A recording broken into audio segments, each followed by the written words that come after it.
Well, Fox News has found their next culture war, their next fear-mongering device. And it's one of those issues. Each day they have to pick a new thing. One day it was gas stoves. Okay, we talked about that, the silliness of it all. Now it's Xboxes. Now, what are they freaking out about? I'll let them explain it in this Fox News clip, and then we will discuss. So Xbox has also announced they're going woke too, and because of climate change, that they're adding a new feature to their default settings. So if you own an Xbox, you can upload this new program, and it will turn off after so long to save the environment, the power. And also they're saying the energy saving shutdown feature is going to have a slower boot time. Ted Cruz writes on Twitter, first gas stoves, then your coffee, now you're gunning for my Xbox. Isn't it crazy, though?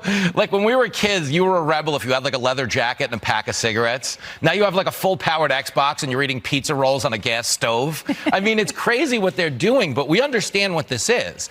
It's not that it's actually going to offset emissions, okay? The level of reduction is infinitesimal, but they're trying to recruit your kids into climate politics at an earlier age. Make them climate conscious now. Yeah, I didn't think of that. You're right. They're going after the children. Of course they are. But again, what's the point of video games? It's for kids to be kids. Now you sit down and pick up a controller and they're like, by the way, the world's on fire. Ah! You know what I mean? You just want to play the game.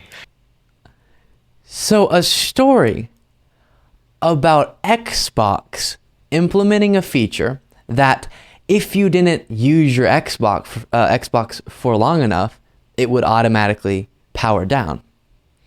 That got turned into they're coming for your kids. Did you hear one of the hosts say that? They're coming, or they're going for the kids, or whatever it was. Quote, they're going after the kids. There we go. That is insane propaganda right there. Okay, so what's the feature? They explained it, but somehow twisted it into something scary. I think that's perfectly reasonable. The TV that I have, if I don't use it for long enough, it'll power down. It's not getting me into the environmentalist cult. It's just saving energy.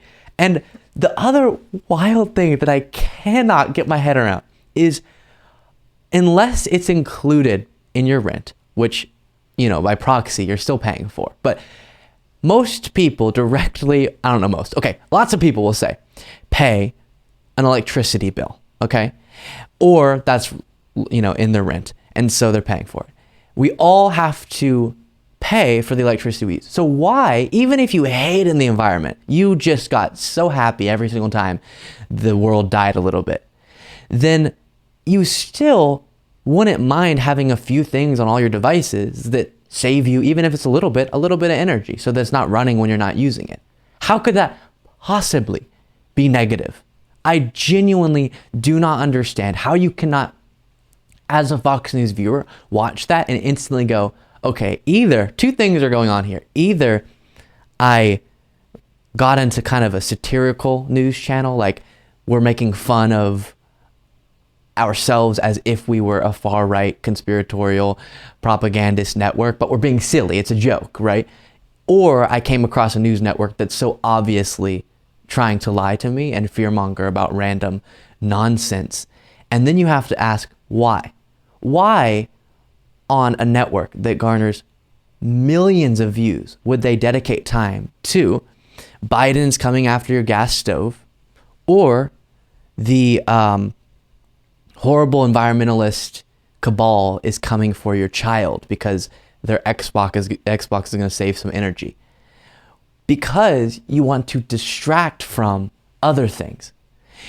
Because we recognize it's hard to hold a ton of things in our head simultaneously, the goal of a lot of networks like Fox News, them being kind of the champion of this mission, is to put enough stuff in your head so it's full with those subjects. So you're not thinking about, wait, why am I voting for politicians that aren't actually working in my best interest? Why am I being told that the Republican Party is the best party to vote for when their major accomplishment over the last number of years, besides all of the damaging actions and damaging rhetoric that was touted as this big success, was a tax cut that disproportionately went to the very tip top of our economic ladder? Their whole goal being to shift power from top to bottom. Why would I want to vote for that as a working class individual? Well, if I'm told that this is the party that's going to protect me from my child being reached by the environmentalist cabal, as I'm now calling it, then maybe I won't think about those other things. Maybe I won't think, wait, why don't I have health insurance covered like every other developed nation does? Why is my wage so unfair compared to the work that I'm putting in? Why does my child have such a bad education? You won't think about those things if you're obsessing about this or the Eminem scandal that was happening on Fox News recently, because as Tucker Carlson said, something to the effect of Eminem is not going to be happy, or the woke mob is not going to be happy until all of their characters aren't physically attractive or something like that. Why are we talking about this? There's so many real things, and instead they're focusing on this. Again, distract. Then individuals, like many in the Republican Party, make the powerful even more powerful. Luke Beasley, official on Instagram. Thank you so much for watching. If you want to be a part of what makes this show possible, plus get access to the full video version of the show hours before any of the clips are uploaded to YouTube, plus get the extra bonus show every single Saturday, you can do so by going to patreon.com/Luke Beasley. That's patreon.com/Luke Beasley, and there's a link in the description.